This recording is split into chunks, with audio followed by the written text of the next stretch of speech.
Legend of Total War here, and today I'm happy to present to you guys some Kingdom Come Deliverance 2 gameplay. This video here is sponsored by Kingdom Come Deliverance 2, so big thanks to the team for sponsoring this video and supporting the channel. Now, if you're at all worried about any main story spoilers or side quest spoilers, don't worry. In this video here, there'll be none of that. I'm only going to be focusing on just the random things that you can get up to in the open world sense of Kingdom Come Deliverance 2 when you're ignoring the main quests and the side quests and stuff like that. Things such as the various ways that we can approach combat, from various crimes that we can commit, if you even want to do that, to the various other activities such as alchemy and blacksmithing. If you go down to the timeline, you can find various things that I'm going to be focusing, but I'm probably not going to be able to cover every aspect of the game because it is just so huge. But I'm going to cover up the things that I have found the most interesting so far in Kingdom Come Deliverance 2. Now, so far I've played this game for about 90 hours. I don't want to let you know exactly how far along the story I am, but what I will tell you is that I haven't finished it yet. And so I would say that this game here probably has about twice as much content as Kingdom Come Deliverance 1, which I sunk in about 300 hours into Kingdom Come Deliverance 1 across several different playthroughs. And so far, I have absolutely thoroughly enjoyed playing Kingdom Come Deliverance 2.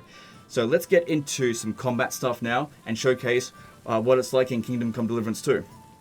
Okay, so here we've arrived at a bandit camp, which there should be about 6 of them in there. They don't seem to be pretty well equipped, so they should be easy for me to toy with. This would be a good opportunity to just show some of the combat.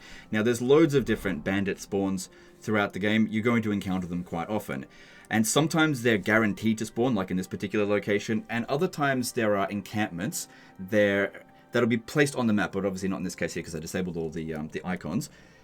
That it'll just show an encampment icon, and you can go by there and just have sort of a random thing spawn sometimes. Sometimes you'll go past the encampment and just be nothing there. Sometimes there'll be a friendly NPC that might want to trade with you, or they might want to play some dice, or they might just want to have a conversation, so it's good to increase your speech skill. Or sometimes there'll be bandits. Bandits are pretty easy to spot, and they'll usually be either telling you to get lost right away, or they'll basically want to rob you.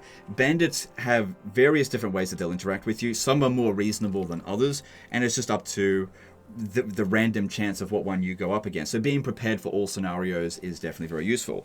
So in this scenario here, I'm currently equipped with my charisma gear, which is great if I wanted to talk to them, but I don't think these ones here will negotiate with me whatsoever, so this is probably not going to help me out so much at all. So I'm just going to switch it over to this one here, which is our armor. And this value here, these values are the most important. There's 3 different types of damage. There's blunt, slashing, and piercing. And then 4 regions that you can hurt someone on their body. So their head, their torso, their arms, and their legs. So for example, if we had amazing armor in these 3 here, but we had no head protection whatsoever, and then we got hit in the head with a mace, well, that's probably going to kill us in one hit. So having full body protection is definitely useful. But of course, the heavier the armor, the more it's going to slow you down. But then again, the higher your agility, which basically maxed out there, it'll help to compensate it. The maximum value for all of this stuff here is 30. We've got 100 health. That is the maximum health that you can get, which is everybody in the game has 100 health, whether they're a king or Henry or just some random bandit. And the real health comes down to how much armor they've got. Now, when you're going up against just a random bandit or just anyone, just looking at them and seeing how well equipped they are gives you an idea of how well you're going to be able to handle them, how easy they're going to be to fight. These guys here, they don't seem like they're going to be difficult, so I'm going to toy with them a little bit.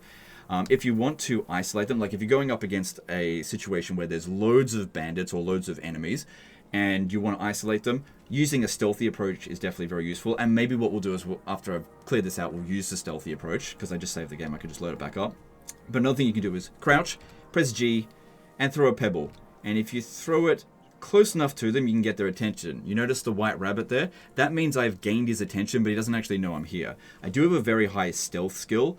Now, it doesn't make me completely invisible, but it does help make it difficult for them to find me. And also, these guys are pretty stupid.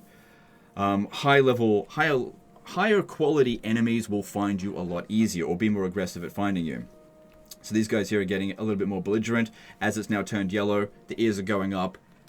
Is he going to find me? Yep, he's found me. Okay. So, let's engage with him. Now, first thing I'm going to do is let him hit me. As I said before, I could tell that this bandit, or this band of bandits really, were not particularly well equipped. So I'm not really worried about them dishing out much damage to me. My red bar there is my health, the purple bar is their health. So if we do this, we can see that guy's health is much higher than this one because I already hit him. But you notice they're not doing any damage to me. So that's thanks to my armor. Now the blunt weapons have a higher chance of dishing out some damage to me because I have less protection against blunt weapons than I do against the slashing or piercing weapons. But even with these guys with absolute crap being equipped, they could still kill me if they reduced my stamina down to 0 and then started hitting me. Because once the stamina goes down to 0, they will basically guarantee doing some damage. But because I've got such high stats, it's not really a big concern with these guys here because they're a pile of crap. Okay, next thing I'm going to do is just hold down the block button. I'm not trying to perfect parry, just holding it down. Now because our skills are higher than these guys, basically as long as I'm being attacked from the front, all I have to do is hold this down and it's going to protect me as long as I've still got stamina. And just keep falling back a little bit so that they don't surround me. Because if anyone hits me in the back of the head, that's going to really hurt. So that guy did actually do a hit point damage, it just wasn't very much. Okay, so the next thing is a perfect parry. If there is a green shield icon in the middle of the cursor there, just waiting for that. If you hit the right mouse button at the right time, it'll block the attack a lot better, and you'll see the blue crosshairs of the blue cross swords. That indicates an opportunity for an attack. Show what you're made of. I'm getting surrounded here. I need to back off a little bit. Using space, you can dodge a little bit. It's not perfect though. So let's do a counter attack now. Now, high quality enemies will counter your parry, or counter your attack, over and over again, and so you can have quite a few bouts back and forth. But these guys here are absolute buffoons, so they're not going to be a problem. So let's kill another one. Okay, this time I'm just going to attack it. Because my stats are just way higher than theirs, I'm just going to get rid of them. See, no problem there. Alright, let's bring these guys down to 2. This guy's useless, get rid of him. Alright, down to 2 of them left. Alright, so the next one here. These 2 are both equipped with shields. So that means that if I attack them from the right here, they're more likely to use their shield. But if I attack them from the left, they still can use their shield, but finding their weak spot. This guy's You're no match for us, fucker. How dare you? Okay, and yeah, you can chat in the middle of a battle. So if I go surrender, he doesn't want to let me surrender. Alright, now the next thing I want to do is... Do I want to fight this guy unarmed? He doesn't have much health left. No, I'll fight someone else unarmed. I want to do a master strike. So this is something you got to learn within the game from an actual... someone who can actually teach it to you. You won't be able to do it at the very start. I need to have the opposite stance of whatever they've got. And then wait for them to attack. And instead of defend, hit attack. And it's really good for killing them. And they can't block it. Whereas a counter attack can be blocked. That can't be blocked at all. So that was pretty easy to kill them. I think I lost like a tiny little bit of health just because the guy with the warhammer actually hit me. But for the most part, pretty easy. But, you know, I've got really good equipment. If this was the very beginning of the game, I wouldn't have been able to do that. But now let's load up the save file. And this time I'll go about this in a stealthy approach without much armor. I'll instead use this equipment here. Also, you can notice that I've gotten blood all over all the stuff here. If I just go to a watering place, I can get rid of that blood. This stuff here just...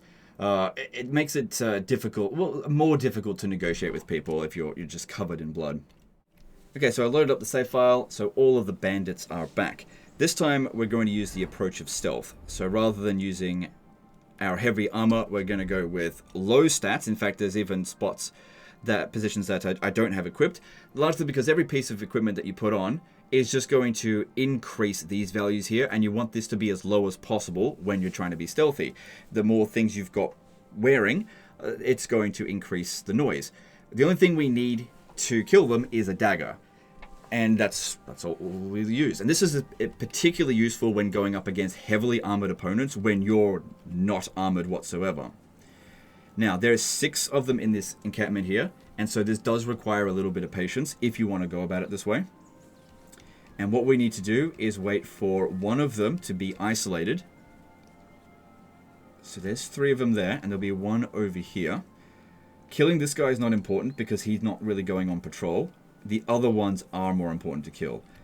So if I go over there and kill this guy right now, that dude might turn around. So that's not going to be ideal. I don't think anyone's going to notice if I kill him at the moment, so I'm just going to go ahead and do this now.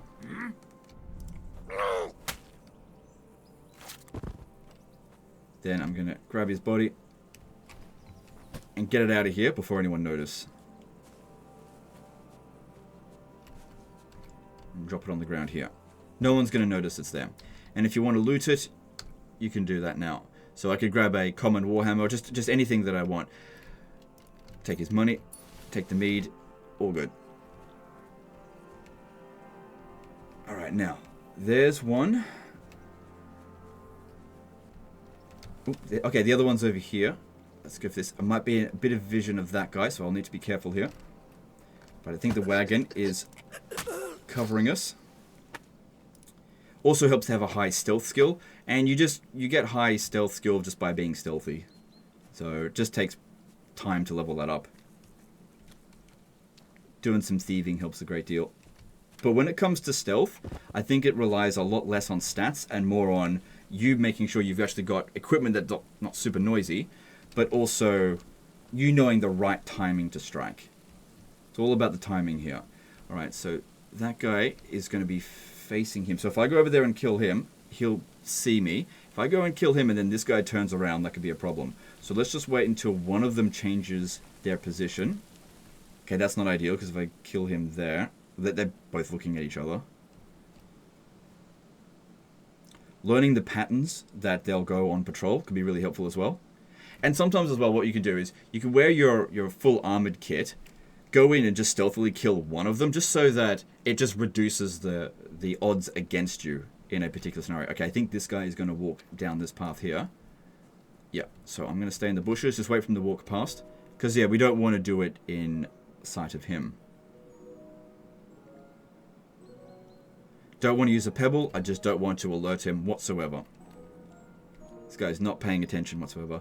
Also, it is a lot better to do this at night, and if you have a look right now, it's 9 o'clock in the morning. It's probably like the worst time to be stealthy. But that's okay. Because these guys are nothing special. You see the 2 cross swords?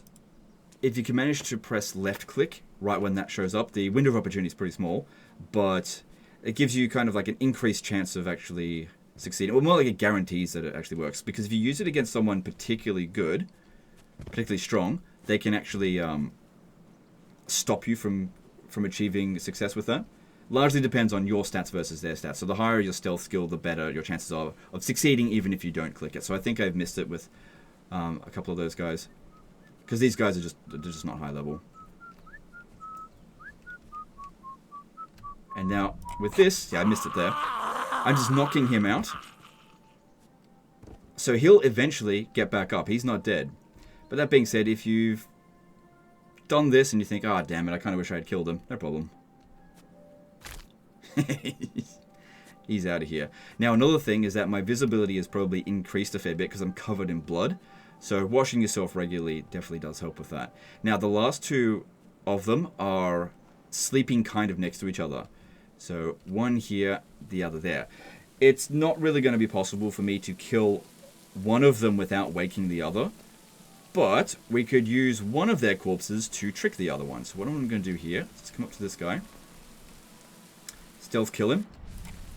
Once again, I missed, but he's already asleep, so whatever. He didn't have much defense. We can see that the other guy's woken up and he's alert, so I'm just going to go around here.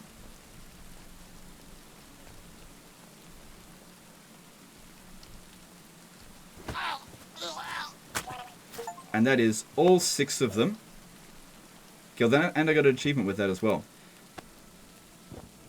Without having to actually fight them in melee. So they're all gone there.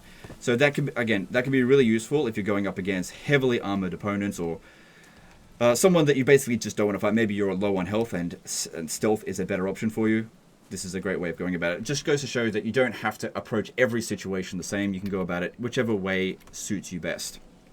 Okay, so kind of got lucky with a random encounter quite quickly. So we had just finished doing the stealth kills, because the melee kills I did was obviously overridden because I loaded.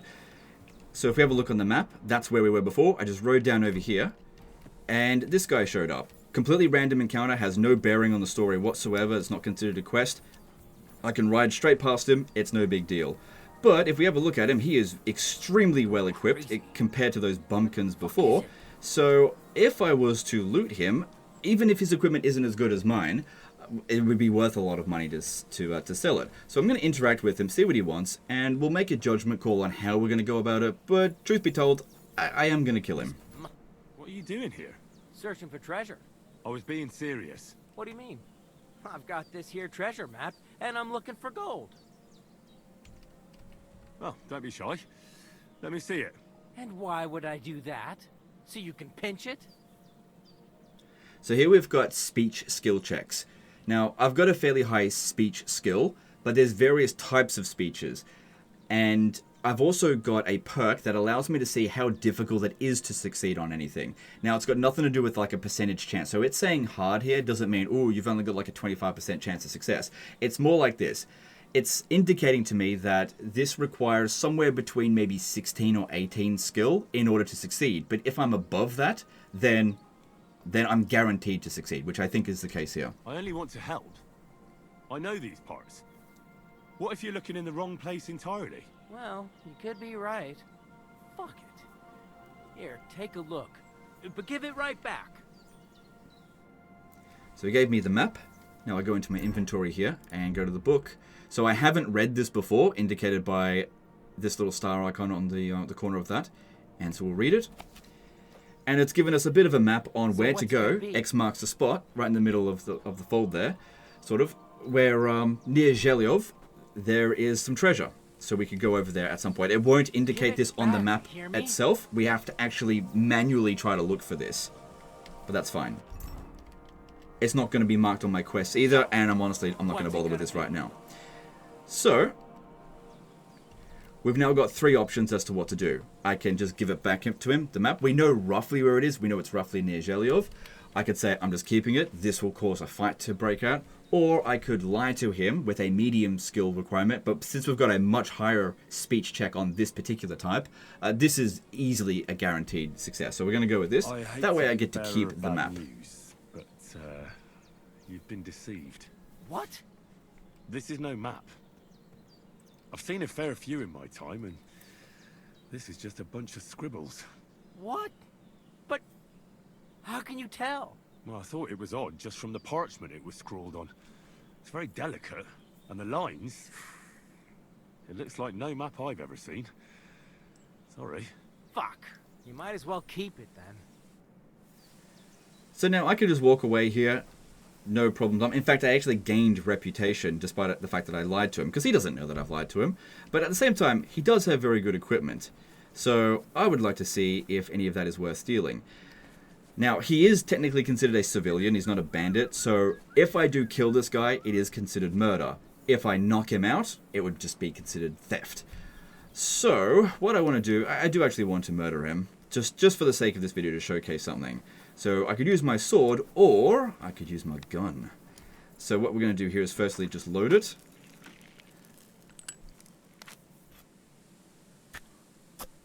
Which takes a while. So this is a very early firearm weapon. Put it away.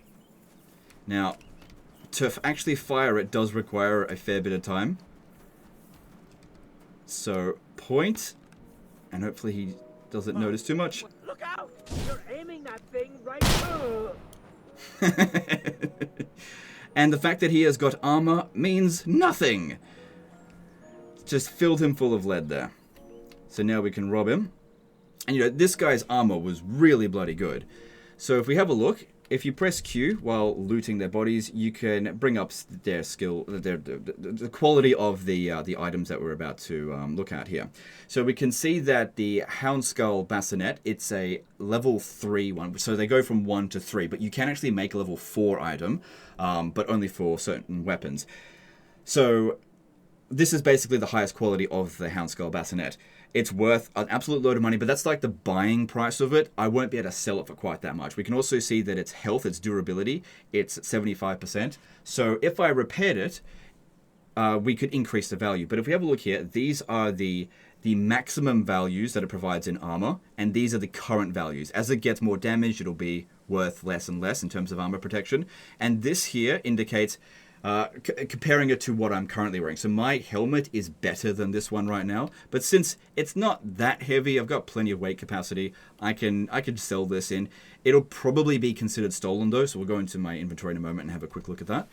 This one over here, that's not worth quite as much, and it's definitely not as good as my equipment. In fact, it's probably identical to it based on what I'm seeing here, except for this area here, /defense. But that is level 3. So that's ideally what you want to be finding. This guy had some pretty good equipment. We got the riding cuirass here. So this one here is very badly damaged because that's where I shot him in the chest. This stuff here, even in its damaged state, is better than what I'm currently wearing. And I'm wearing all my good gear. So this here, I should take this and just wear it. That's not better than what I'm currently wearing. That's better than what I'm wearing. I'll take that. This one here, that's better than what I'm wearing. Taking it. What else you got? Taking that. And you got anything else? You got some bread, groschen. Yeah, let's take that. And then there's dice. We'll get into dice a little bit later. Now, if we go into my inventory, we can see that, you know, we've stripped him a little bit. If we go into my inventory and have a look at armor, we can see where some of these are. So if we have a look over here.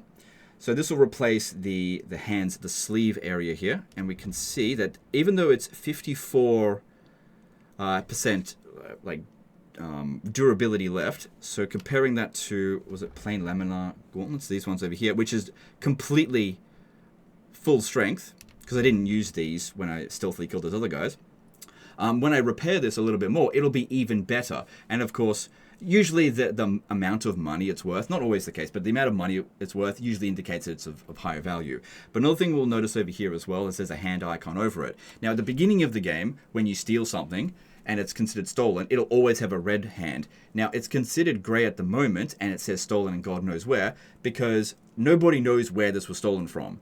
And I could take this into any town, and it should be fine for me to wear it, because everything that you steal has like a location where it was stolen from. And if you wear that item where it was stolen from, they'll immediately go, hey, you stole that, and arrest you. But you can steal from one location, take it to another, and wear it. And that'll bring us into the next stage of this video here, which is basically being an absolute thief.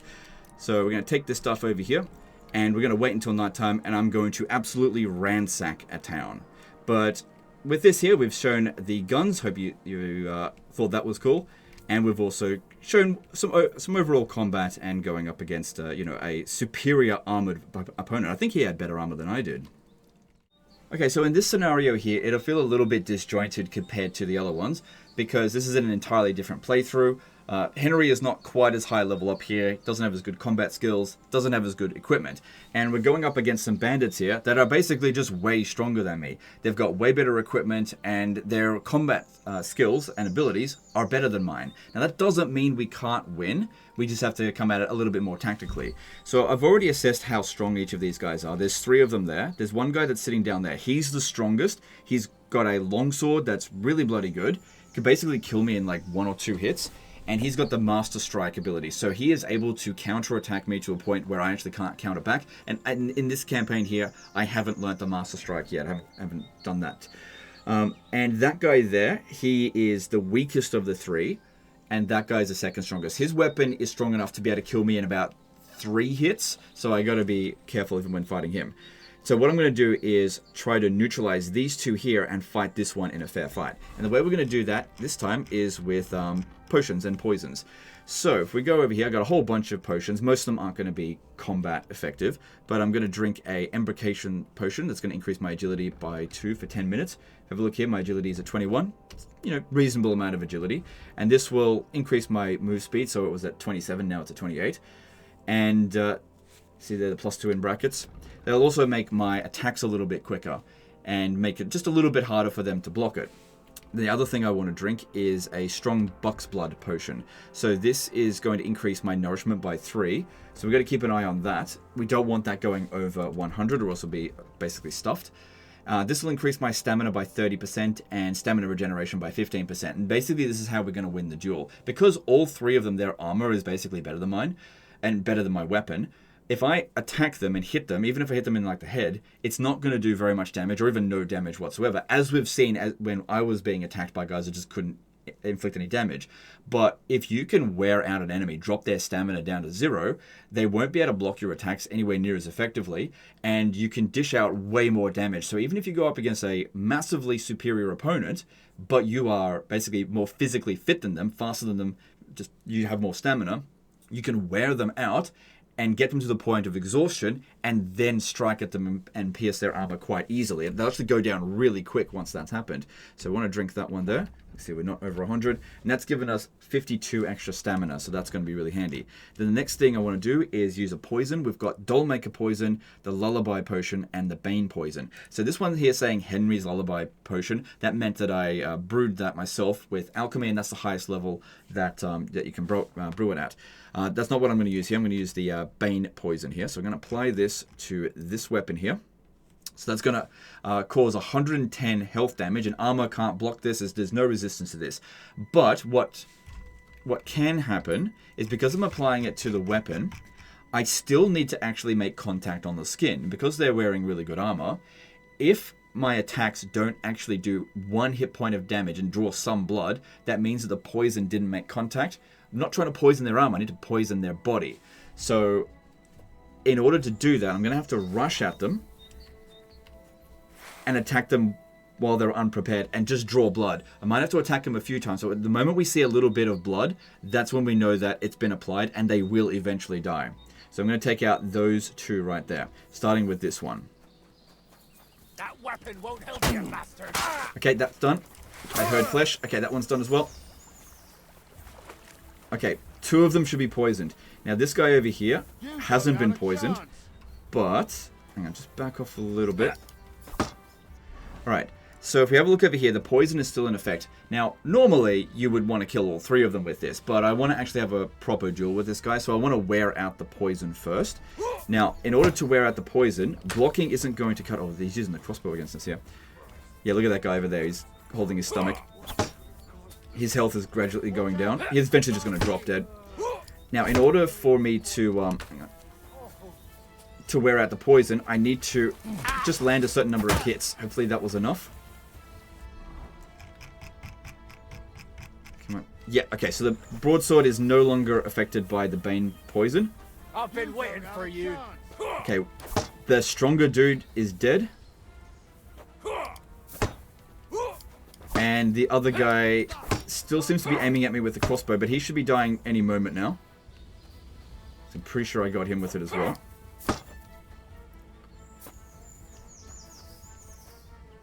Okay, it looks like he's gone. Alright, now we'll probably have a duel. Now, I've got to be careful, because this guy here could kill me really bloody quickly if I'm not careful. Now, it doesn't look like it, because he's got something over the top of it, but he's wearing very good armor. So you can see there, I whacked him over the head, and it didn't do any damage. Now, if I want to beat this guy, I got to wear him out. So, constantly be aggressive, but also don't let him attack me. Okay, that was good. I did a lot of damage, actually.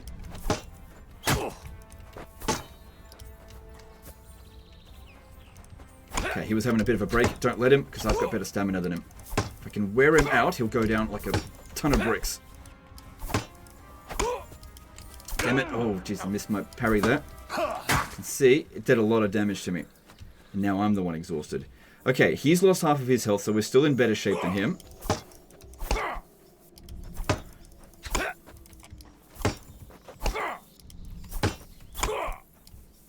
Oh, damn it. Luckily, my helmet blocked the damage there. That was very lucky. Because he's got like an axe. Does a lot of damage, that one. Okay, I think he's getting pretty exhausted. Then again, so am I. Let me just back off. I need to recover my fatigue.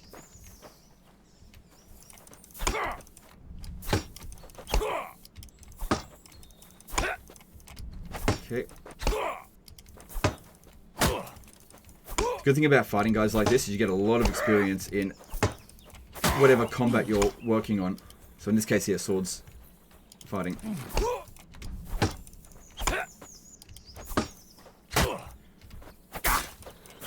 Almost got him. There we go. I was almost out of stamina myself, but we got him in the end. So that guy there was definitely a decent fighter.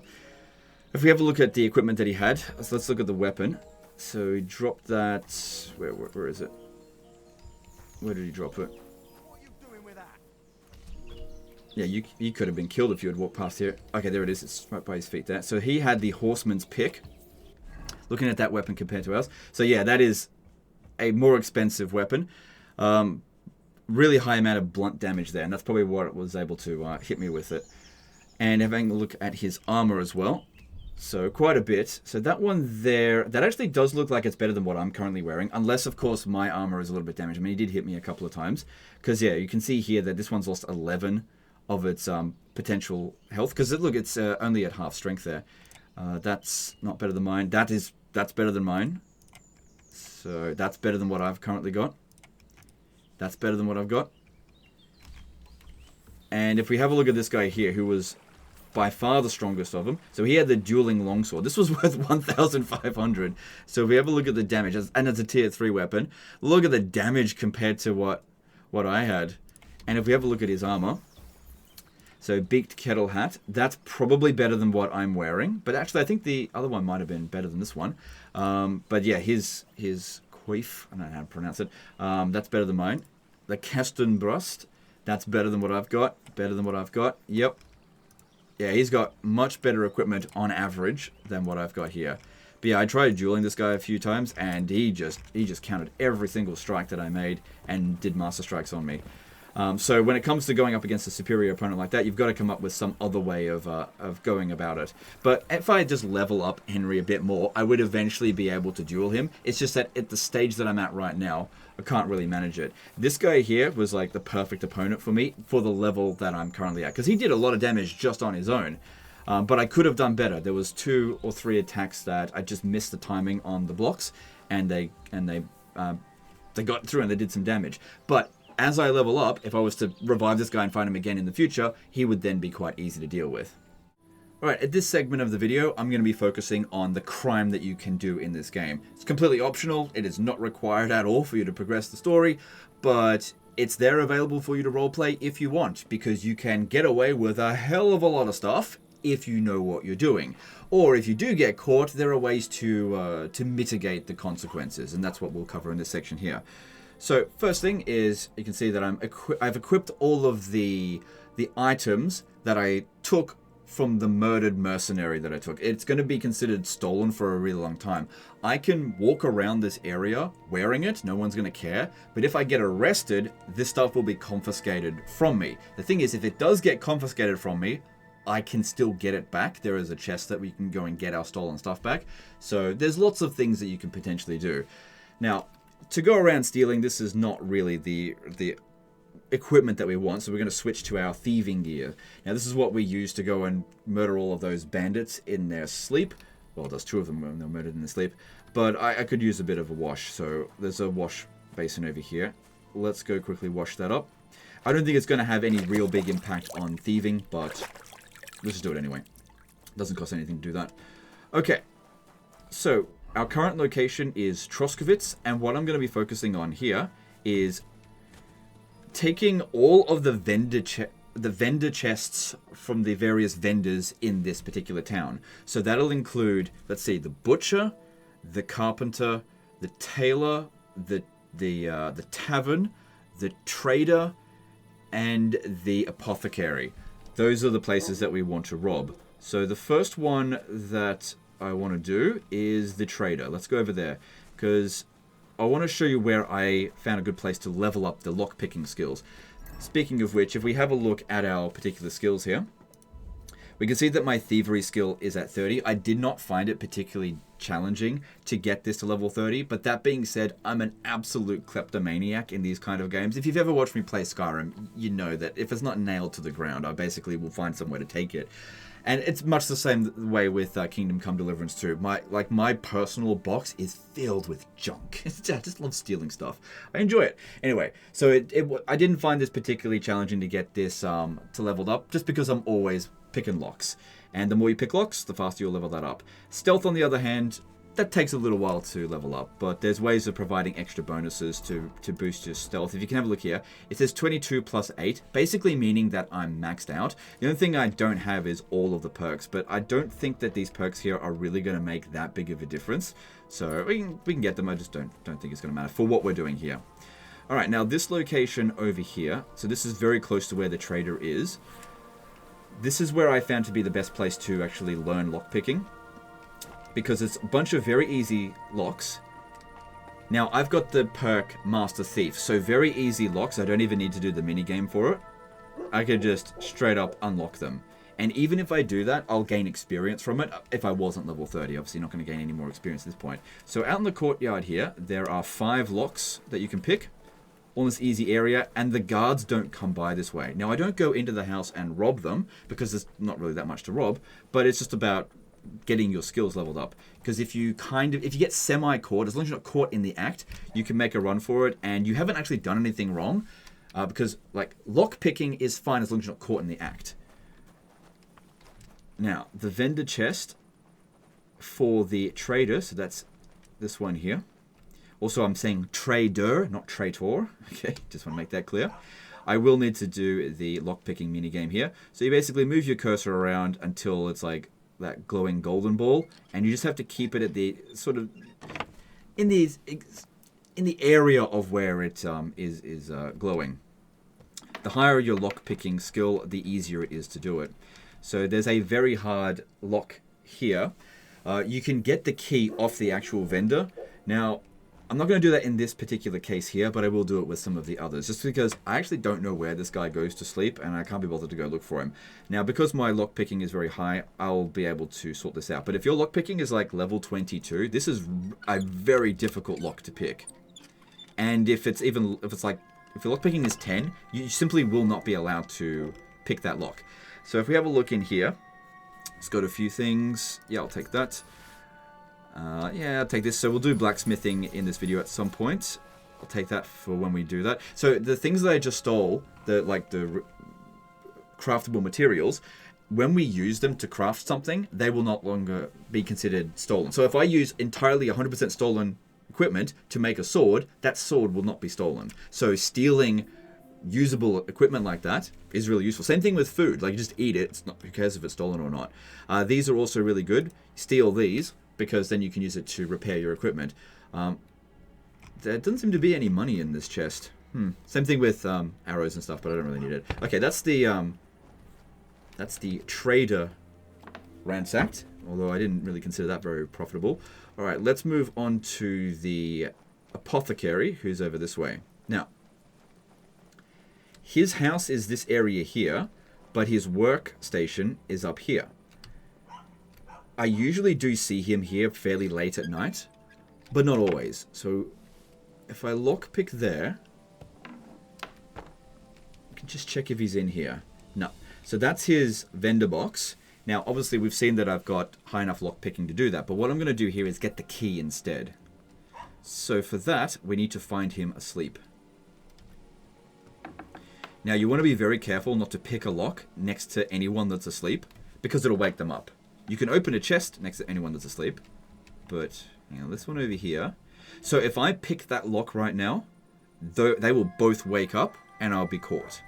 But if I go to Apothecary Emmerich and I rob him, this minigame is exactly the same as it was in Kingdom Come Deliverance 1.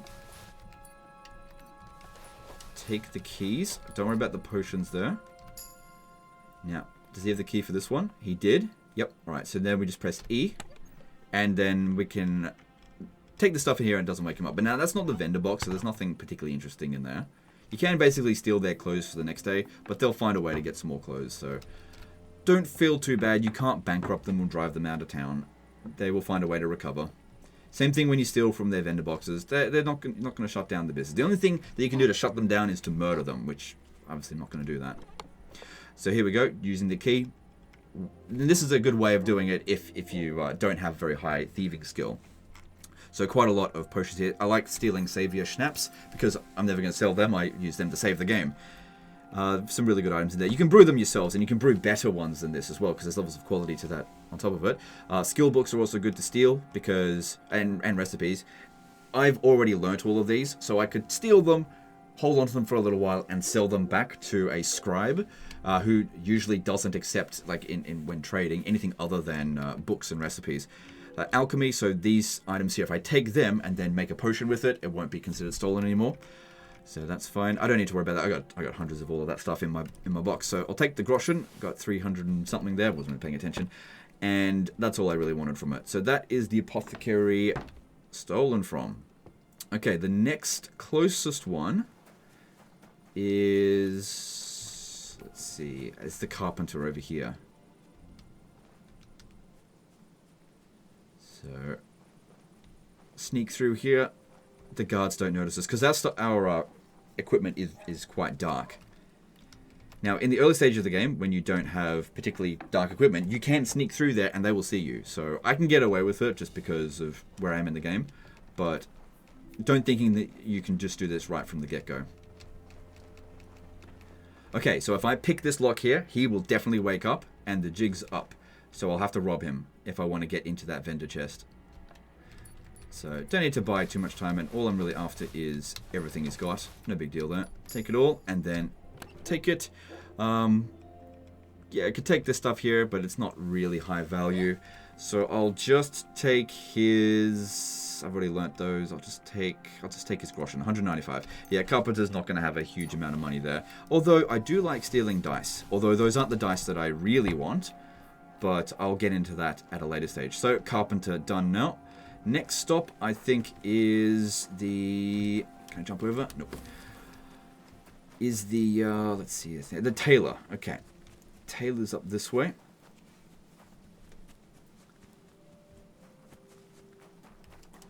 So, I'm not sure where the tailor sleeps, so I'll have to actually lockpick this.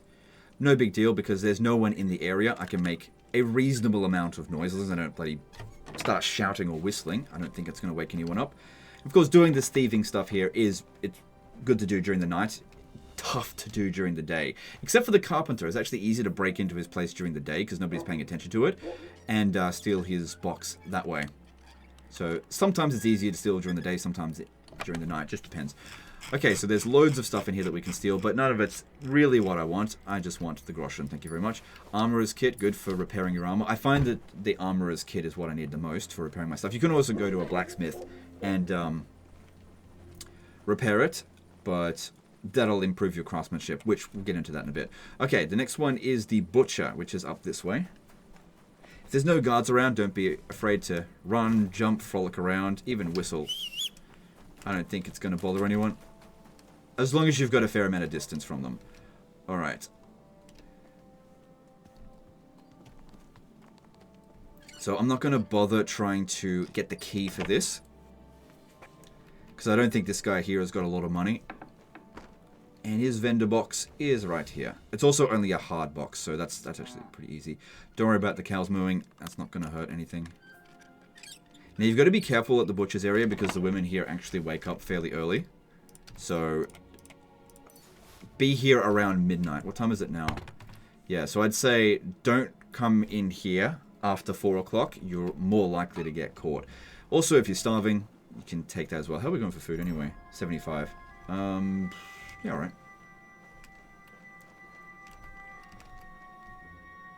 Alright, what do you got? You got some bacon? I'll take, let's see, how much nourishment? I only need one. Okay. You don't want to overeat. And it's stolen, doesn't matter. Tastes exactly the same, stolen or fresh. Or not stolen, I mean. And so, yep, that's all good. All good, where am I? Yep, okay. Alright, who's left? I think it's just the tavern. Now, funnily enough, the tavern has one of the least amounts of money in it, and it's actually one of the more tricky ones to break into and steal from.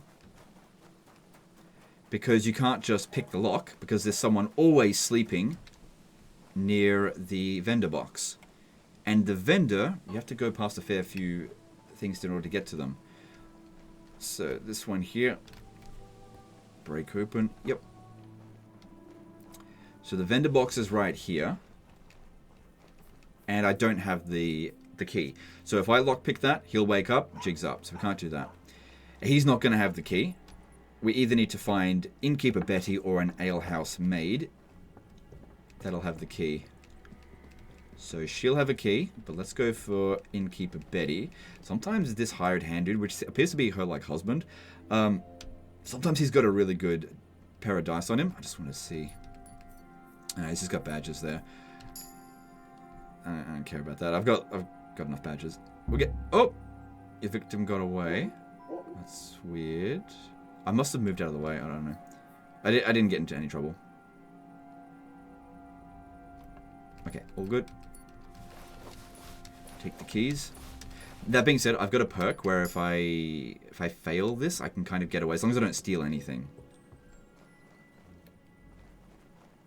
So again, you should, if you're low level, you should be a bit more careful than what I was. Food in there. Yep, weak shaves the snaps. We'll take that and her money. Okay, with that, I think I have stolen from every vendor box. Okay, now it's time to get into trouble. And this is where charisma is actually going to be more helpful. So if we go over here, this is where the speech section might come into handy. If we have a look at secondary, this is really all about speech. So our speech stat is at 19 plus 6. Now, there's various things that you can do to boost it. So it's currently at 25 at the moment. I think drinking will actually give us some more speech stats. So what I'll do is I'll go into my inventory here and actually drink some booze. I don't want to get fully drunk, but just drink... Let's see, maybe a schnapps will do, just one. And what we should start seeing pretty quickly as the drunkenness goes up, this is the positive phase of the drunkenness, we should start seeing my stats improve with speech over time. Just give it a moment. Let me see. Not yet, but anyway, it should increase.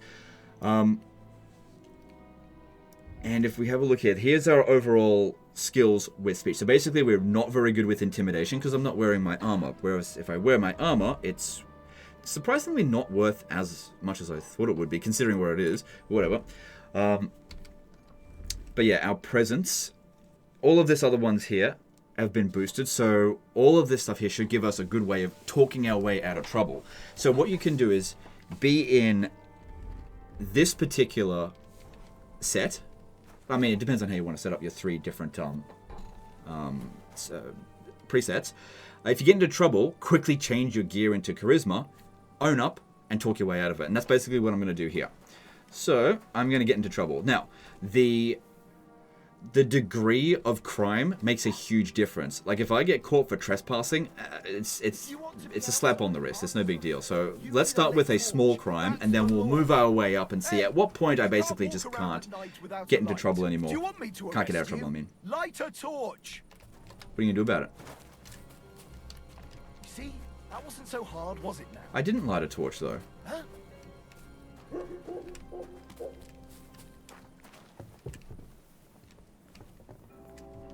So I'm trespassing. He should eventually get annoyed with me and want to arrest me. I could punch him, but like I said, we'll work our way up the crime ladder. If you want to be outside after sunset, you need a lit torch. That's the law. Hey, you can't walk around at night without a light. So they give you a lot of leeway. Okay, here we go. Easy now. I surrender. Around here, it's customary to carry a light at night. He who walks without light walks with the devil. So the fine is only 4 groschen. Not a big deal. Imagine going to the pillory for that. But we can see here that my options to get out of this are quite easy. I didn't even need to switch out my stuff. So there's various things, even not necessarily speech things. So your other skills can sometimes be useful for getting out of it. So in this case here, the scholarship can be useful, understanding the law to get out of it. And that one there is the worst. So let's go with this here and see what he says. Explain myself. You'll understand why I'm walking around here in the dark. Go on then. My torch had just gone out. That's no excuse. You should have had a spare. I did, but I couldn't light it. It was cheap rubbish with not enough pitch on it. Not enough pitch. I've never heard that one before. See for yourself. I got angry and threw it away. It's over there. I don't have time for that. I'll let you go without a fine, but next time, make sure you have a reliable light. Got it? Thing is, even if I do succeed with that, it does cause me to lose a little bit of reputation. Now, the next thing I'm going to do is get caught robbing him. Are you trying to nick something? I caught you red-handed. Give up! All right, all right. You caught I'm going to just quickly switch. me. I surrender.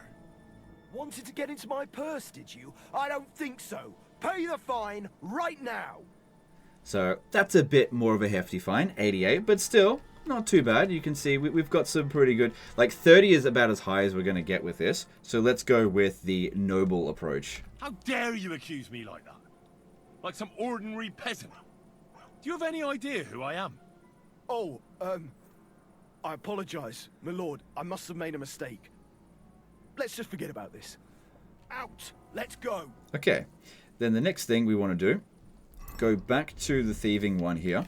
Hey! And I'm You going can't to walk commit around at assault. night without a Touch me again. Now, because I'm in a fight, notice by that the combat rabbits there, I can't actually switch my gear. So in order to be able to switch my gear, I have to get out of the fight first. And that means I need to make a run for it. Okay, I think I might be able to switch it now because it doesn't have the red rabbits. Oh, hang on. Nope. Okay. Now they won't forget about arresting me because we've got that sort of like gate symbol near the compass there. So that next time they see me, they will still want to arrest me. But I want to switch to my charisma gear so I can talk my way out of it. I imagine punching him in the face is probably about 120 groschen fine. I'm not entirely sure. But just get enough distance. Yep, they've lost me, and then we can switch. Cool. Let's go back and face justice.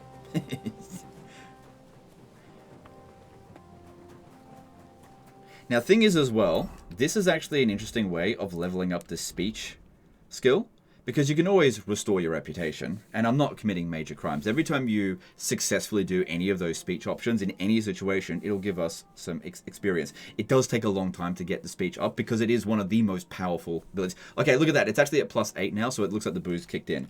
So we're currently at 327 experience. Let's see what happens when I talk my way out of this. We got you now, you bastard! Surrender at once! I surrender. I've got it in for you, scum. It's time to pay for your crimes. For those brawls and everything else. So, oh, about 120.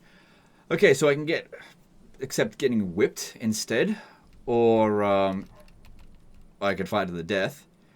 We can see here that these are, it's getting a little bit more difficult. As the fine gets more and more, as the severity of the crime, it'll be harder and harder to talk our way out of it, and there will be a point to which we cannot talk our way out of it, and we'll showcase that as well. Alright, so how about, we've tried these two here. Our gear's not really geared for this one. We'll use the scholar one. Hang on. I was just defending myself. Bollocks. Nice testimony. But you better save it for the court you'll be facing for failing to uphold the law and handing out punishments willy-nilly. That might have been done in bygone dark times, but Emperor Charles, eternal glory to his soul, and Archbishop Ernest brought law and order. And they established harsh punishments for all who fail to apply the law properly. So, you got something to look forward to. Like losing a hand. Let's present this case to the court, and we'll see whose side they take. Whether that of a learned lawyer from Prague University, founded by the Emperor himself, or some dull-witted underling who's only good for running around with a cudgel. Hold on, learned sir. We don't have to go straight to court now, do we? I'll forget your misdemeanors just this once, and we'll leave it at that. Hey? Very well then. But I'd advise you to learn the law if you're going to enforce it. Otherwise, you'll end up in the dock yourself sooner or later. And so, we lose a little bit of reputation, but got out of the crime. But that being said, I only punched him in the face. It can get a lot worse than that. So, once again, we are... Actually, you know what? I'll stay in this one here. And let's do a way more severe crime, like murder. Put that weapon away before I knock it out of your hand.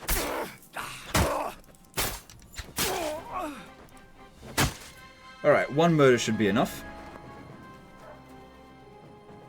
They didn't... Okay, so here's the thing. I kind of got away with that. Nobody saw me do it, and he's the only witness. So... let's go and confess our crimes. I'm just going to walk up to them. Not too many guards out tonight. They walked out in that direction. Because, yeah, if you commit a crime and nobody is alive to see it, then you get away with it.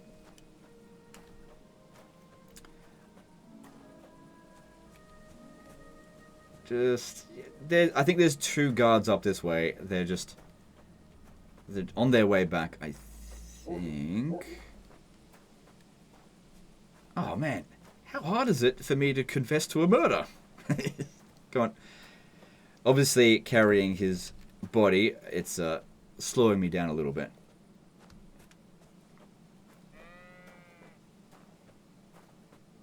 Yeah, I think I'm catching up to him.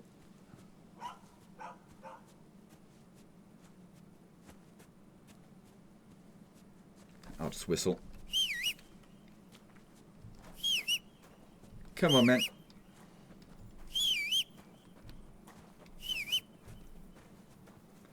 Come on. I don't know what I gotta do to confess this crime. Come on. No! You fucking killed him! Okay. I surrender. Enough.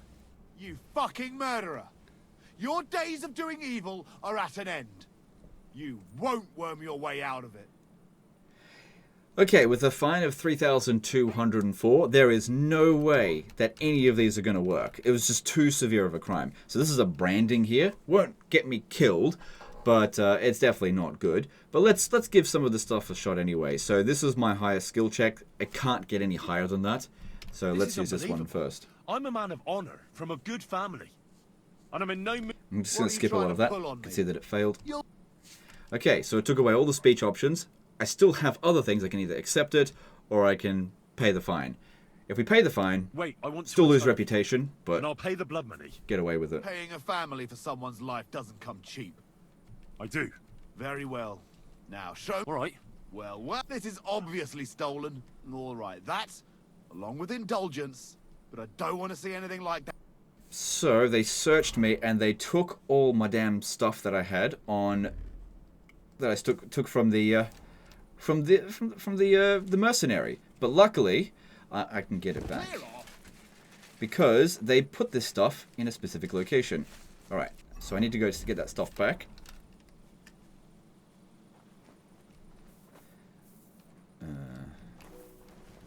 Okay.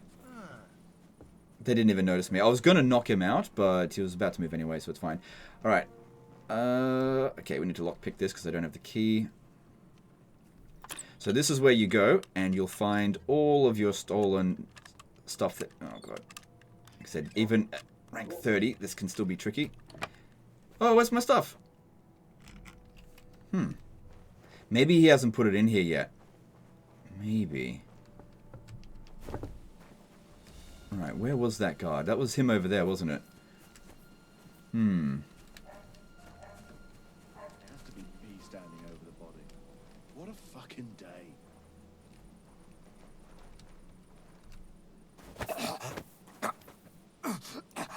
So we're just going to knock him out. I've committed enough murder for one moment here, so just drop that. Let's see if he's got the stuff on his body, because maybe he never got a chance to put it away. And there it is, there's my stuff. Okay, it's still going to be considered stolen. Yeah, that's my stuff right there, and all the stuff that I stole, take that. And also the money that I paid for the fine. Oh my god, and do you know what the thing is? I got away with that because... no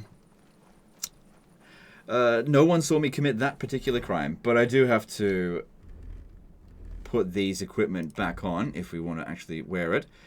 But yeah, we can see here that, you know, there are ways of I think it's this one here. Which one is it? I'll sort this out later. There are ways of getting away with crime if you know what you're doing. But if you cause enough crime and you get caught, you can actually get executed if you don't have enough money. I've seen the fine go up to ridiculous amounts. So if you murder enough people, yeah, and you don't have enough money, and you can't talk your way out of it, it's game over. So, you know, probably don't go around doing that, but it's entirely up to you. The game gives you the freedom to choose what you want to do. If you want to be bad, you can be so. All right, let's move on to the next section of the of what you can do in the open world here. So this stage of the video, I'm going to be focusing on alchemy. This is something that you can do. It's like a non-risky way for you to make a reasonable amount of money, especially in the early stage of the game, because there's loads of just flowers and stuff lying on the ground. And just by going around plucking them up while you're still fairly weak, you can use the potions that you make from them to make a decent amount of money.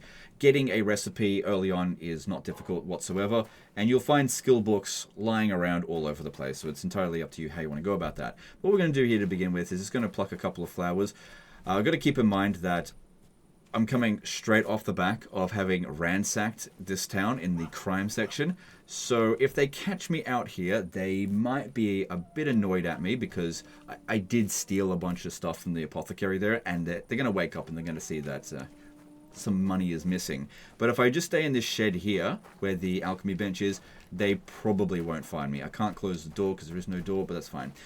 Okay, and now another feature that's new to KCD2, I don't think it was in KCD1, you can dry the various things, but specifically the flowers that you find, and this will basically make them slightly lower value, but they won't spoil, so they'll always be perfect value. So this is good to do if you've already plucked some flowers and they've gone a little bit spoiled. Then use this, it'll bring them back up to 100, and then you can use them, and you can still get really good effects even with not particularly fresh ingredients. So the thing that you need first, and you'll have one by default, is a recipe. So if we come over here, we can see potions. These are all the ones that I have. So I've got 18 out of 24 recipes for potions and 3 out of 3 recipes for poisons. We can see here the groschen value of what a regular potion would be worth. Now there's various different qualities of potions. So if you screw it up, you'll get a weak potion, so it's obviously going to be less valuable than that. Then there's a strong potion if you do a really good job, and then there's Henry's potion if you did like absolutely perfect.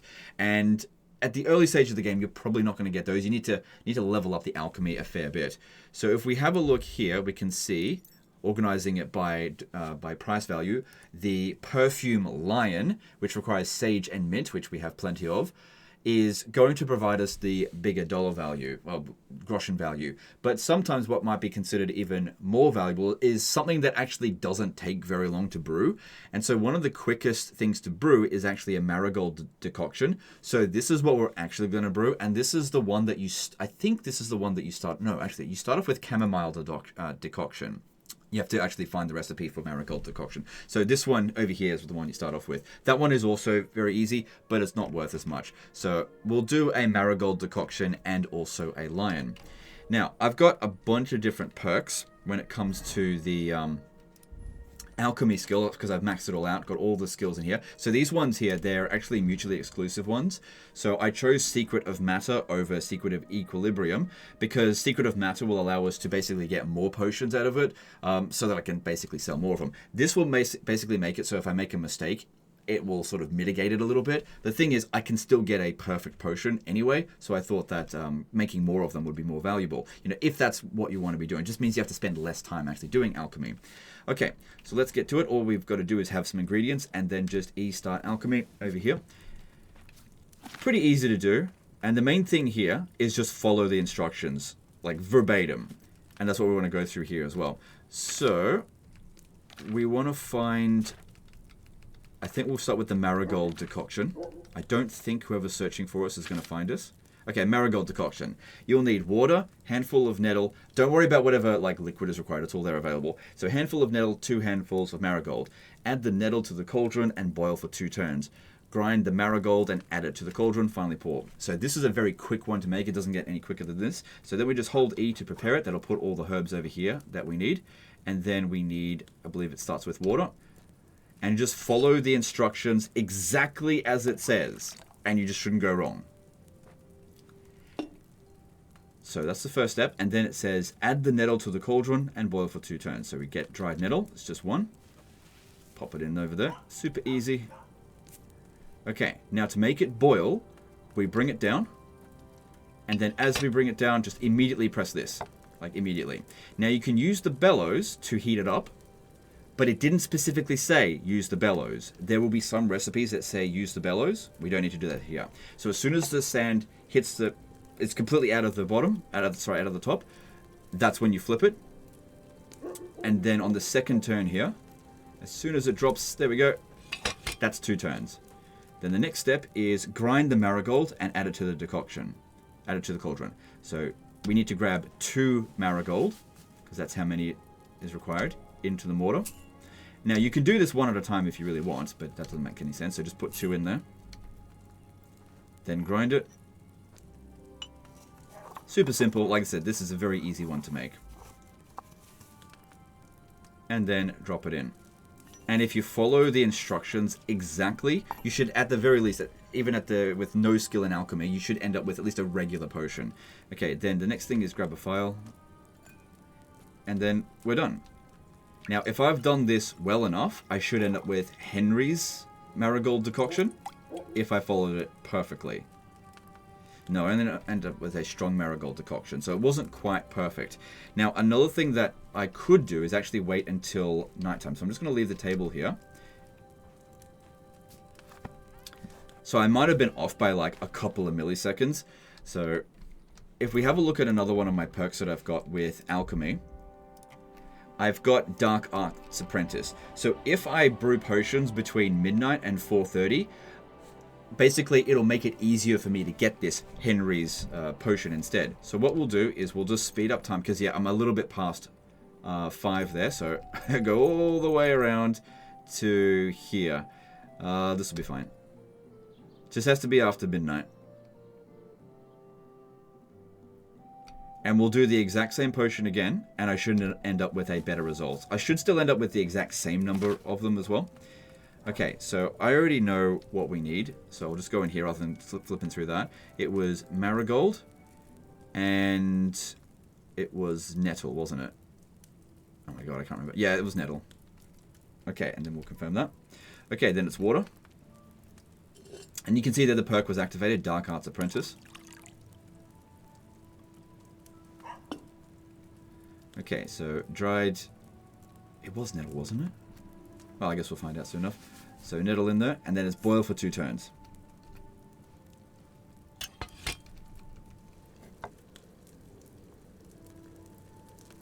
So once again, just wait until the sand glass completely empties, and the moment it does that, flip it.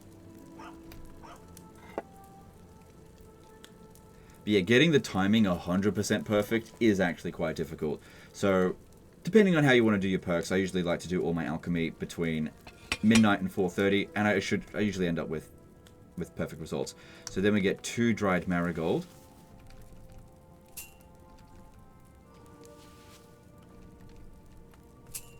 Also, my ingredients are dried, so they're not perfectly fresh. That may have actually had some impact on it.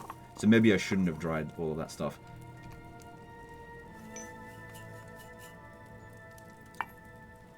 There we go. And then just pour. So different potions will require different ingredients, but also different processes as well. Some will need to be distilled. Some will need to use the bellows. And there we go. We got Henry's marigold decoction. Now, if I just leave the table again, and we didn't even have the recipe right, but I just memorized it because that was a very easy one. So if I go now to my... Is it considered a food? Yeah, it's considered food. So we've got the strong marigold decoction. If we have a look at that, heals 40 health over 1 minute, instantly cures hangover, worth 50. Now that doesn't mean you're going to sell it for 50, but that's the price you would pay if you were buying it from the store. There's also a perk that you can get where your potions are worth more to the vendor. So this is I could probably sell that for maybe about 10 to 20, depending on the vendor. So selling it to an apothecary, they'll buy it for more than, say, the regular vendor, the trader, because he doesn't want it quite as much. Okay, so I've got it organized based on alphabetical order here. So we're going to go with just to go with this here. Okay, we can see Henry's Marigold Decoction actually heals 60 health over 1 minute, instantly cures hangover, and it's worth a little bit more. So we get 6 of them, and it's the highest quality there. I don't know of any way of getting higher quality than that. But there are some potions that you can brew that don't have a quality level to it. For example, soap. You can brew your own soap, but it's I don't know, it's kind of a waste of time. Just like buy one soap and it'll keep you covered for ages. Okay, so next thing we want to make is something a little bit more complicated, as long as I've actually got this thing for it. So have a look over here. Let's see, I said I was going to make a lion, but that is actually not that complicated. So let's have a look at something else. A Bane potion. I can't prepare it, I don't have enough ingredients. Fox looks pretty complicated comparatively. 4 different ingredients. All right, let's try and go with this one here and see if I get it right. So this item here is very useful because it increases our speech for quite a while. But yeah, follow the recipe exactly. So requires oil. So that's be the first thing we do. All right, put the oil in. So it's right there. All the liquids will be in unlimited amounts. You don't need to worry about that. And then the first step after that is, says, grind the St. John wort. Hang on, I can't quite read it. Grind the St. John wort and nettles. Add them to the cauldron and boil for 2 turns. Okay, so is everything in one amount? Yeah, so everything is just required 1. So we need nettle. Pop that in there. And St. John wort. Pop that in there, and we've got to grind it. The charcoal is right there, so it's not on this shelf here. It's just right there. Pop that in. Now it said boil, but didn't mention anything about bellows, and it said to boil it for 2 turns.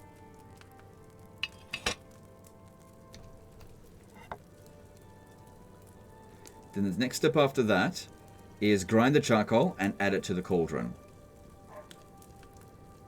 So typically, don't like to do other things while this is going on, but this doesn't take exactly a very long time, so I'll just quickly do that. Yep, that's still going on, that's fine. This just saves a couple of seconds. So, there we go. And then after that, it says to put the charcoal, hang on. Grind the charcoal and add it to the cauldron, yep. Just follow the recipe. And then it says, add the belladonna and boil for 1 turn. So, belladonna, grab that, chuck it in. And then boil it once again for 1 turn. And then it says, finally pour. And then there'll be other ones in there that'll require you to distill. Hang on, let me just pay attention to this first. So to distill, all you got to do is get the file and then hold it over the still, but that's not what we want to do here. We just want to pour it. And if we make a Henry's Fox, then it's a perfect potion. Yep, cool. Everything worked out fine. And that's all you really need to know about alchemy. Pretty simple, very low risk, medium sort of reward. Good way to make some money legally without any serious risks in the early stage of the game. Let's move on to the next section. So at this stage of the video, I'm going to be going over the blacksmithing and crafting. Now, I think making your own weapons is new for Kingdom Come Deliverance. I don't think you could do that in number 1. You could sharpen and repair your equipment, but you weren't able to actually craft things from scratch. So if we go into our player skills over here and have a look at this, the craftsmanship skill is primarily what you want to be focusing on. It doesn't really require anything else. There are loads of really good perks in here, so if for no other reason than to get these perks, it's worth investing some time into it. So razor sharp is a particularly good one. If you sharpen a weapon on the grindstone to a condition of 98% or higher, the weapon gains a bonus effect that increases its slashing damage by 10%. So you just get a bit of extra damage if you sharpen your own weapons. And there's various other ones in here that'll be quite good, like hardened steel. Weapons you forge will have excellent properties and will therefore take damage 20% slower. So, you know, you don't have to repair them quite as often. And also, there is Martin's secret here. Now you will be able to forge weapons of the 4th, i.e. the highest quality. Weapons of this quality cannot be obtained in any other way than by forging them yourselves, and their strength and effectiveness is unmatched. Meaning that you cannot find a tier 4 weapon in the world normally. You can only make them yourself. So the best weapons that you will forge will be your own. Okay, so in terms of what we want to make, there's various different things, but I always find that in terms of profitability and simplicity, axes are the best because it requires the least amount of materials. It's very easy to make an axe. And when it comes to like swords and longswords specifically, there's usually a lot more ingredients required, and the price is not quite as good. So we have a look here at some of these axes. Like broad axe worth 1,000, and it only requires iron, steel, and fastening material. These are very cheap materials. It's not difficult to get this. You just go to the blacksmith and buy them, or steal them, I guess. And you would easily make a huge return on investment. So this is another way in the early stages of the game that you can make an absolute ton of money. But you also have to keep in mind that not everyone is going to buy a axe. So you're not going to be able to sell an axe to an apothecary. So like mix and matching how you are making your money is a great way to legally make your cash as opposed to just plundering it like what I did earlier.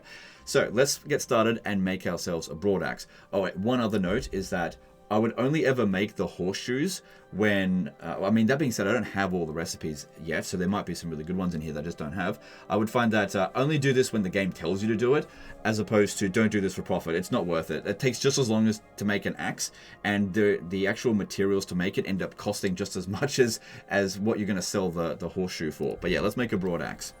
Okay, pretty easy. Just go over here, press E, select the weapon that we want, so broad axe over here, and press E to craft.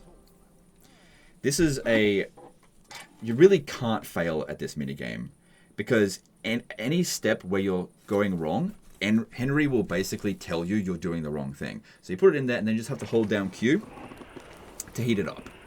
Now, if it starts to overheat, Henry will swear, and that's basically, you know, pull it out of the fire. But that being said, you don't need to overheat this material. It's not like there's a perfect temperature. It just needs to be hot. Like, this is fine. We can make it a little bit hotter, and then that'll do. Then press R to move it to the anvil.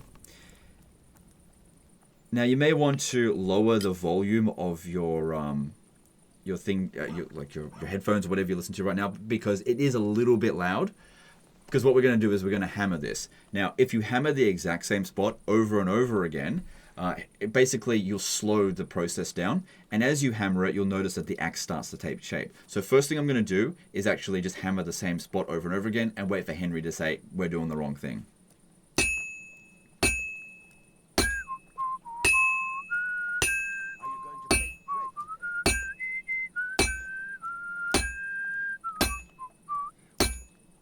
I have to hammer it more evenly. So what he means by that, you don't want to hit the same spot over and over again. So by moving it around randomly, just using the mouse there, what you want to be seeing is more sparks flying, the better the hit.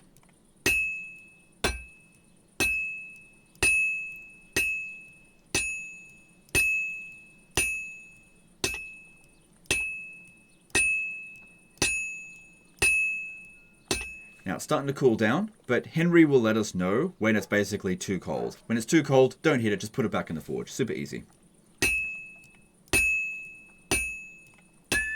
You can also rotate it. Doesn't really make any big difference.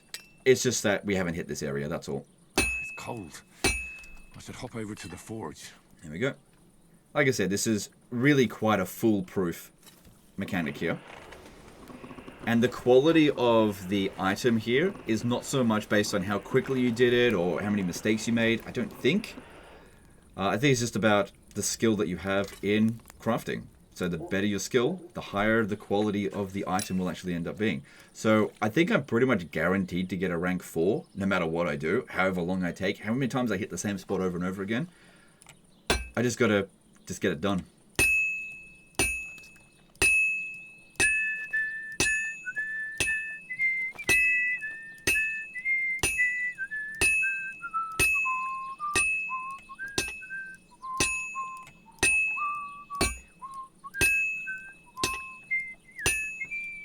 So you can see the axe is starting to take shape. Probably only take a few more hits and then it'll be done. Well, did you get it sorted out? Hopefully. But it cost me all the money my pa left me.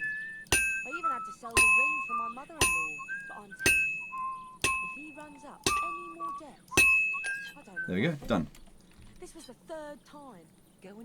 Not the most exciting mechanic in the game, but this can be a really great way to make a lot of cash. Housekeeper told me he's got a brooch at home I lost a month ago. How did it end up there?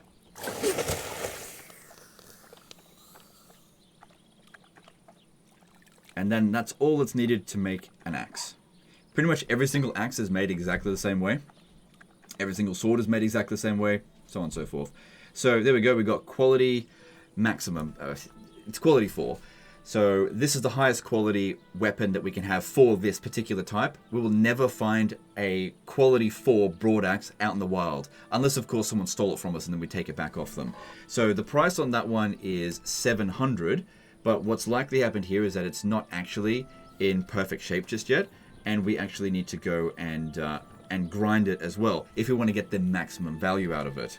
And this is where the cheesy stage of how to level up your craftsmanship really comes into effect. So skip this bit here if you don't want to know about it.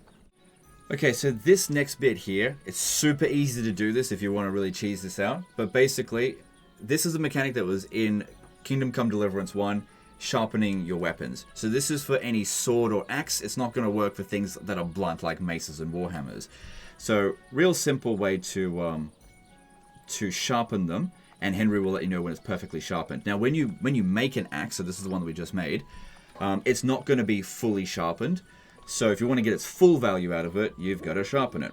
So we just want to angle it just right, and then start pressing spacebar a little bit, not too fast. If you're seeing sparks, it's working. Okay, and just move the blade along here, quickly or slowly, it doesn't really matter, but just keep going back and forth until Henry says it's, right. There we go, done. Done.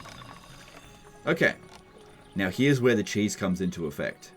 You can damage your axe by using the grindstone by putting it at a bad angle. So if you start seeing smoke, we're damaging it.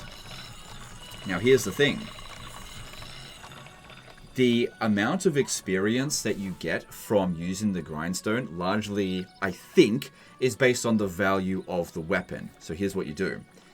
You get the highest value weapon that you possibly can, that you can actually use a grindstone on. So this one here, for example, it's worth a base of like 1,000, so it's worth a fair bit.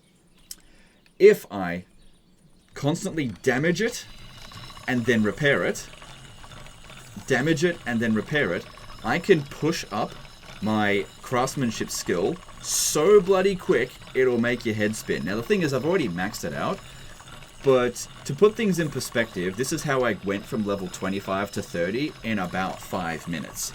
Now you're not going to notice on the side there that you're leveled up your craftsmanship until you actually stop doing it, but it will keep providing you with more and more experience as long as you are actually repairing the blade.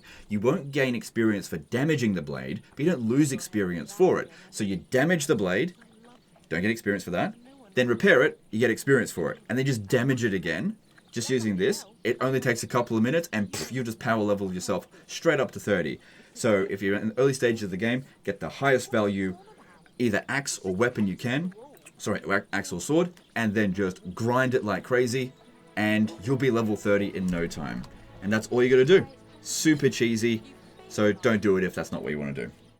Alright, so the next stage of the video here, we're going to be talking about animals. So everything from hunting to poaching to mutt and also horses. So over here we can see our faithful companion Mutt, which is a dog. And Mutt will follow you around in the game, and you can give him various different commands, and he's quite useful. So when fighting against other enemies, he will bite at them. Doesn't really do very much damage, but it's a good distraction. While they're trying to kick Mutt off them, it gives you an opening to just get in there and smack them. But if you're not careful, they'll smack Mutt, but Mutt cannot be killed. What happens is if Mutt is smacked and it does too much damage to him, he'll just run off for a little while.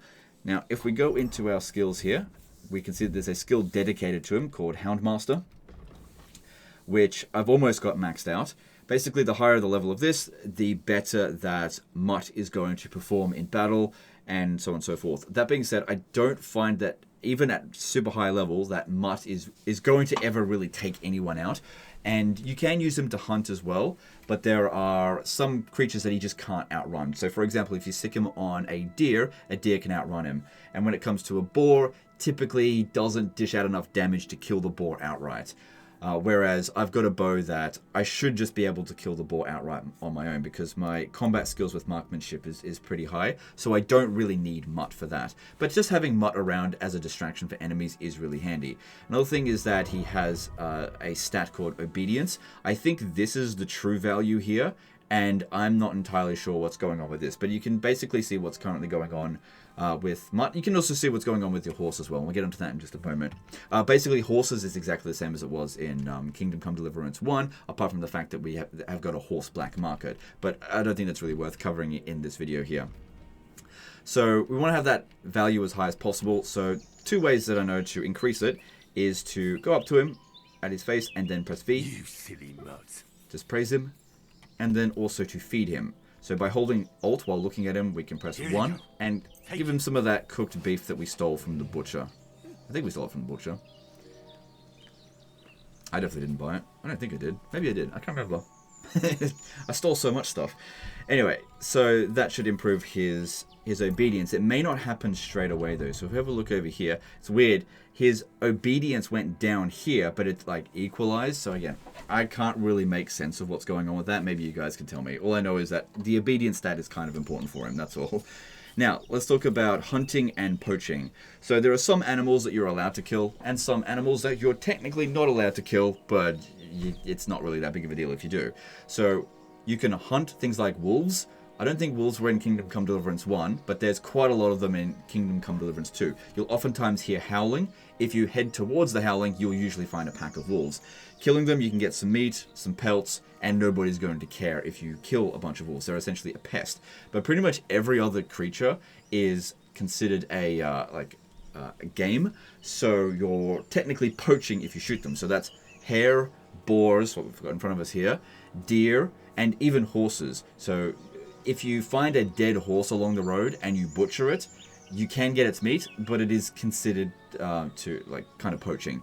That being said, it's so hard to actually get into trouble for poaching, so you just don't worry about it too much. If you want to poach, go poach. I mean, all of the creatures will respawn anyway. It's just technically illegal. All right, so I've got a pretty good bow here. Like I said, we can use Mutt, but what I'm going to do to begin with here is just shoot this one straight up, and it's down. Now there's another one over there. It looks like it's spooked out by me killing that first boar, but it usually make its way back over here, so I'm not too worried about it. We'll send Mutt to go after it, but I don't think Mutt will actually kill it. So after you've killed it, just go up to it, hold down E, and you'll butcher it. So in terms of the highest value game to go after, in my opinion, it goes hare, which will give you the least amount of meat and value out of it. So take all this stuff here. Then it goes boar. Then it goes deer. Deer will provide you with the most. But the thing is with the deer, they're so bloody quick that if you don't kill it on the first shot, basically just forget about it. So it's something that you really need a high marksmanship skill and a good bow for. So there's the boar. It's on its way back. And now if I hold down X, Mutt will go after it. But like I said, I don't think Mutt is actually going to kill it.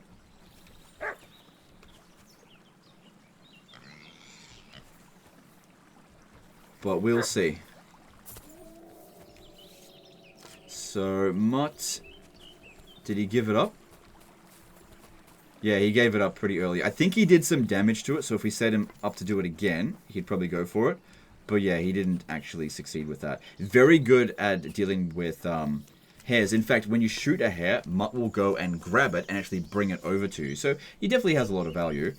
There's also other commands apart from poaching and hunting that Mutt is useful for. So if we hold down Alt, we've obviously seen feed, but we've got commands here. So we can get him to track. So in various quests, you'll be given an item that you can use this command here to have Mutt sniff it, and then Mutt will just lead you over towards that particular point of interest. Bark, which will allow you to get him to bark, and that'll either scare things away or lure an enemy over towards you. And send home, basically if he's annoying you too much, you can send him off to the last tavern you went to, and he'll just be there waiting for you. Then there's also behaviors. So free, he's just going to do whatever he wants. Alright, let me see if I can... No, he's too tired. I don't know if that's got anything to do with his obedience or whatever. Maybe it's not high enough, but I should have just shot it. Would have done better myself. Sorry, where were we? We were with behaviors. So free, that's what he's currently on now. He'll basically help us in combat. If we end up in combat, he'll just do it automatically. If we use heal, he won't do anything unless we specifically tell him to do something. And if we tell him to stay, he'll stay right where he is and won't move from that spot, even if we go 100 miles away. That being said, actually, if we do that, tell him to sit and stay, we could run away from him over here, and then just hold down X. Come here. And no matter where we are, that'll bring him over to us. So if you just tap X, it'll whistle the horse. If you hold down X, Mutt. it'll bring Mutt over here. So that's how you use your 2 animal companions. Now, just briefly talking about the horse. Pretty much the exact same as it was in Kingdom Come Deliverance 2. You've got various tack that you can put on them that will increase their speed, their stamina, the capacity or courage. So courage is... The higher the stat, the less likely it will run away when it gets hit, or as you abuse it, I guess, if you push it too hard. Capacity is very good as well, because you can put your equipment into the horse so it can hold on to it. And speed is good because there's going to be a lot of horse races. The faster the horse that you get, the better. Now, in terms of this horse in particular, the story that I got with this is that there was a nobleman riding down the road who encountered a bandit. And that nobleman decided to get off his horse and got absolutely creamed by that bandit. I then went up to that bandit and bashed his skull in. Then there was this horse just sitting here. And even though it was considered stealing, I inspected the horse by holding X, looked at its stats and went, oh damn, that looks pretty good. Definitely not the best horse in the game. Funnily enough, the best horse I've ever seen is one called Attila. I don't think that's a spoiler, but whatever. If you can find it, good for you. I mean, I don't think you can steal it, but anyway. That horse is worth like 5,000. Anyway. Took this horse, I went over to a particular location where I basically paid a fee to make this horse mine. And I've had it ever since. I've encountered other horses and I haven't found a better one. But yeah, you can take a horse over to this particular location. I won't tell you exactly where it is. And you can even sell the horses to them essentially in the black market. So another good way of making money is stealing horses. So there are horses that are just sitting around in stables. You go over there at nighttime, just grab it, and you can take it over to the black market and just make a pretty penny. There are some horses that are named and some horses that are not named. This is one of the ones that just aren't named. And I've just had it ever since, and it's been a pretty good horse. Now, in terms of the meat that we got from the poaching that we did there with the boar, it's considered stolen, so I can't just go and sell it to any old vendor. But the thing is, all I have to do is cook this meat, and then it won't be considered stolen anymore. It's just like Kingdom Come Deliverance 1. Now, there's multiple ways of actually cooking things now, apart from just going to a fire and cooking it. You can now dry them at a drying rack, which will make their durability last for infinite amount of time. So that way you can have it on you and it's just not going to expire. So that's a good way of preserving meat if you're going on long ventures and you don't have any other ways of getting food. That can be really handy. The other way is by using a smoker. So you can smoke it, which will give it, I think, 5 days of durability, and also increase the amount of value that you get from it. But a lot of the time when I'm doing some poaching, it's really about just having meat that I can give over to Mutt. Selling this stuff here doesn't really make a hell of a lot of money, unless you're specifically poaching deer. Deer really does make quite a bit of cash, because you've also got like a ton of meat, and also some very high value hides as well, which you have to wait until they're not stolen, but that only takes a little bit of time. And the more that you steal, the more that gets... not stolen over time. You just put them in your chest and just wait until they're not stolen anymore. And that's all I really have to say about the hunting and poaching side of things. Not something that I've done a hell of a lot of, but I enjoyed it a fair bit in Kingdom Come Deliverance 1, and it's exactly the same in Kingdom Come Deliverance 2, apart from having Mutt able to help out a little bit. Mutt has definitely killed some boar for me in the past, but that was usually when I had a weaker bow. I would shoot them first and then send Mutt in to finish the job. But sending Mutt in to kill it all by himself just doesn't seem to work so well. Anyway, let's move on to the next and final bit of the video. Okay, the final part of this video is just a couple of tips and tricks that can really help you in the beginning stages of your game. So, when Henry starts off his adventure in this region, he doesn't start off with very high stats. I think everything gets brought down to 5, and he's just not particularly good at anything. He's not quite as bad as he was at the beginning of Kingdom Come Deliverance 1, but you still have a long way to go before you're going to be able to compete with the best of them. And so getting some money together, getting your strength, agility, and some of your combat stats up as quickly as possible is going to provide a lot of value. It's going to mean that you can take on enemies a lot sooner that you otherwise wouldn't have been able to. So one of the best places that I've found to go and basically practice is to come to this location here, just south of Trotsky Castle, north of Troskovitz. So this is where you start off when you actually get the open world stuff opening up. You go just north along the pathway here, come to the quarry, and then come to Bohemia over here. Now, you need to make sure that you've at least got a little bit of cash together. So sell some flowers to the local traders. Just get a little bit of cash together and try to get a bow if possible from wherever you possibly can. Steal it if you need to. Then, if you don't have a bow, you can just, if you bring enough money, you can buy a bow from him. But again, this is how much money is required. It's up to you if you want to do that or not. I've already got a bow. Once you've got a bow, a crossbow works as well, then compete in the shooting contest. I'm not supposed it to be. I'm going to go with longbow here, but you can go with crossbow. It doesn't make any difference. Now, at the beginning of the game, you want to be going up against the beginners. You'll only be able to bet 10 groschen, so you need to make sure you've got the money for that. If you win, you'll get back 30, so it's a profit of 20. So if you keep doing that, there's no limit to how many times you can do this stuff, as long as it's during the day, because he doesn't want to talk to you while he's asleep. Every single time that you do this, and you're actually hitting the targets, you're going to be gaining experience in strength, agility, warfare, and also marksmanship. And so, as you are getting marksmanship skill, it'll make Henry's arm steadier. As his arm gets steadier, you'll be able to do more experienced opponents. Eventually, once you get to about rank 10 to 15 with your marksmanship, you should be steady enough to handle masters. Well, fortune fine.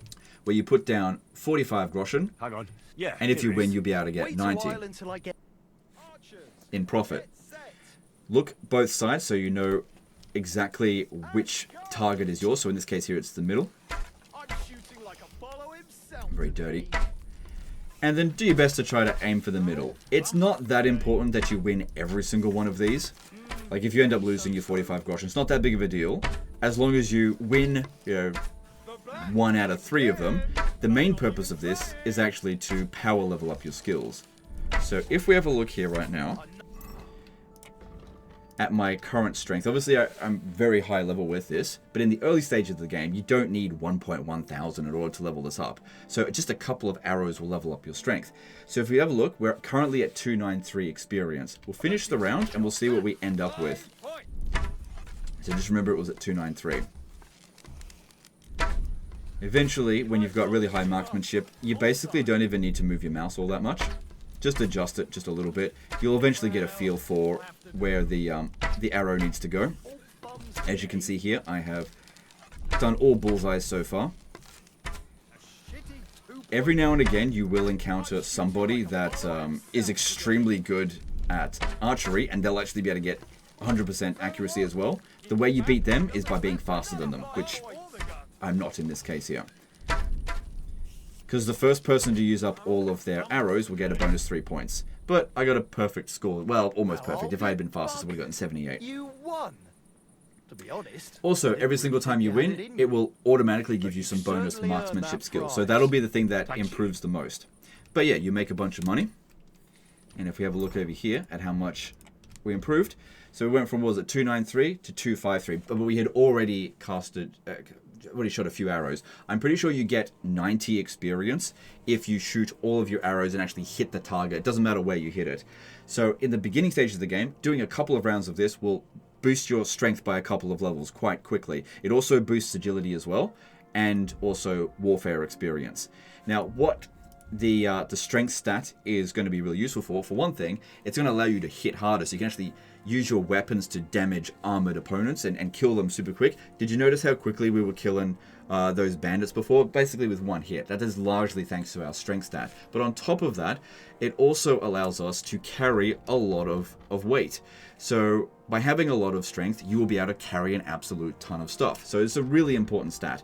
Agility is really useful because a lot of weapons actually require you to have a certain amount of agility before you can even use it properly, and will allow you to use your weapons quicker and also move a lot faster. I've got speed 30 here, but you're not going to have speed 30 at the beginning of the game. Being able to run quickly is going to be very valuable to you. So that's how you power level up those particular stats. Now, as for vitality, this is definitely an important stat because it will increase the amount of stamina that you have, but I wouldn't say you need to do this particular cheese I'm going to tell you. It's pretty low value, but if we have a look, we've currently got 308 experience. Here's one way that you can power level up vitality, and that is simply jump. So by doing that one jump there, and have a look at vitality, we can see that we gained 2 experience points. Well, it's probably closer to like 1.25. You won't always gain 2. I just don't think it shows the decimal place there. So basically just jump around. It doesn't matter how encumbered you are. It's always going to provide the same amount of experience. Jump around, run around a lot, and you will level up vitality pretty damn quickly. So that's my video on Kingdom Come Deliverance 2, and I hope you guys have enjoyed it. I loved the first Kingdom Come Deliverance and put in about 300 hours into that game, and I would say that Kingdom Come Deliverance 2 is a great continuation of the first game, with better graphics, more weapons, and more to explore. But don't just take my word for it, jump in and check it out for yourself. I'm also going to be live streaming this either tomorrow or the next day. It'll be the first live stream I've done on this channel in several months, and I'm looking forward to sharing some gameplay with you guys. Feel free to comment down below on things that you want me to cover on the live stream, whether it be something you think I didn't explain very well or didn't cover at all in this particular video, and things that you may want to learn more about, whether it be particular quests you want me to showcase. We can go through a whole bunch of different things, because I can basically jump back to multiple different saves that I've made throughout the game, and we can redo some of the quests that I've already done before and just go through in a lot more detail than in this video here. So once again, big thanks to PlayOn and Kingdom Come Deliverance 2 for sponsoring this video. I've thoroughly enjoyed my time playing it so far, and I'm looking forward to playing more of it with you guys in the next day or so.